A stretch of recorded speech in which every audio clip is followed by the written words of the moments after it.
Le budget a été voté à Luçon. Les élus luçonnais se sont en effet retrouvés mardi soir pour ce long conseil, l'un des plus importants de l'année. En ouverture, ils ont observé une minute de silence en hommage aux victimes de l'attentat de Trèbes et notamment au colonel de gendarmerie Arnaud Beltrame, qui a, rappelons-le, sacrifié sa vie pour sauver une otage.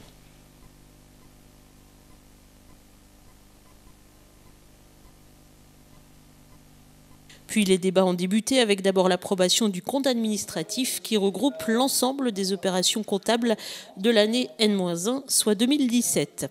Il s'établit pour le fonctionnement un résultat positif de plus de 2 millions d'euros, un record pour la ville. Ce résultat sera bien évidemment ensuite imputé au budget primitif. En investissement, cette fois, le solde est négatif et s'élève à un peu plus d'1,6 million. L'opposition s'est abstenue sur ce compte administratif, regrettant notamment le fort taux de dépenses d'équipement par habitant. Sur les dépenses d'équipement brut par habitant, on est à 258,88 € contre 304 sur la même strate. L'encours de la dette est toujours aussi importante malgré tout, malgré le désendettement. Aujourd'hui, on est toujours à 1 604 € par habitant contre 910, même s'il y a une amélioration ces dernières années, ça stagne sur les dernières du fait de l'investissement. Donc on est encore très élevé, pas au double mais presque, et l'encours de la dette est à 159% sur les recettes réelles de fonctionnement contre 79%. Je vous rappelle que pendant un moment, d'ailleurs vous nous l'aviez reproché assez vivement, nous avons fait des investissements qui était au-dessus de la moyenne de ce que faisaient donc les villes de notre taille. Notre pari était quoi? Notre pari était de dire il faut forcer pendant un moment pour pouvoir créer des équipements qui sont des équipements qui vont donner une dynamisation de la ville. Ça a fonctionné, hein, puisque cette dynamisation de la ville a donné les résultats que l'on connaît, malgré la crise que l'on a pu avoir en 2007. Qui est une crise nationale, et donc c'était plutôt une bonne politique.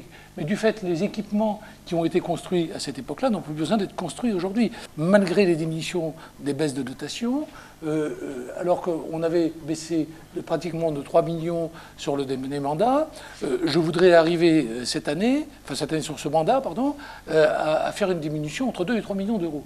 Nous y sommes presque.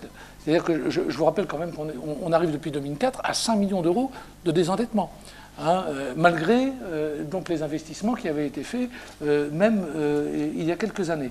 Concernant le budget primitif, il s'élève en 2018 à un peu plus de 12 millions d'euros en fonctionnement et plus de 6,7 millions d'euros en investissement, avec une large part consacrée à la voirie, l'amélioration de l'équipement urbain et l'étude d'implantation de l'école du centre. À ce sujet d'ailleurs, le maire a rappelé que le début des travaux n'était pas prévu avant fin 2019.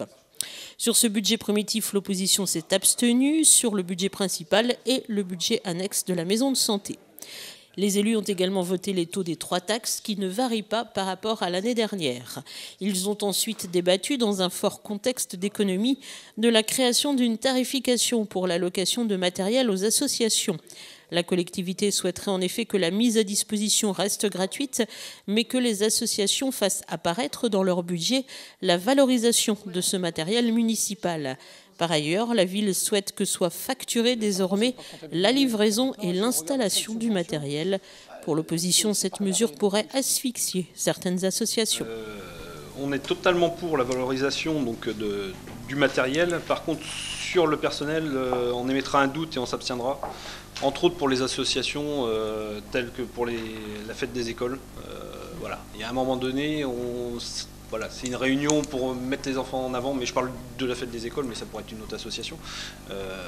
On ne peut pas leur gréver une somme importante, puisque le but est aussi d'en récupérer pour l'association.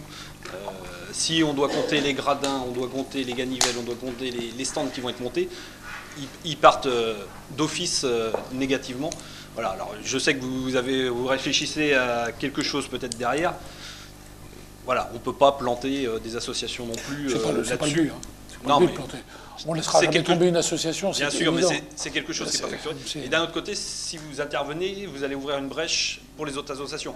Donc c'est le problème de savoir où on va. Sur la valorisation, il n'y a aucun souci, on est pour, évidemment. sur le fait de facturer, on est un peu plus distant là-dessus, et il ne faut pas oublier qu'on est un service public, et sur certaines associations, c'est peut-être... Bon, voilà, il faut réfléchir à la solution.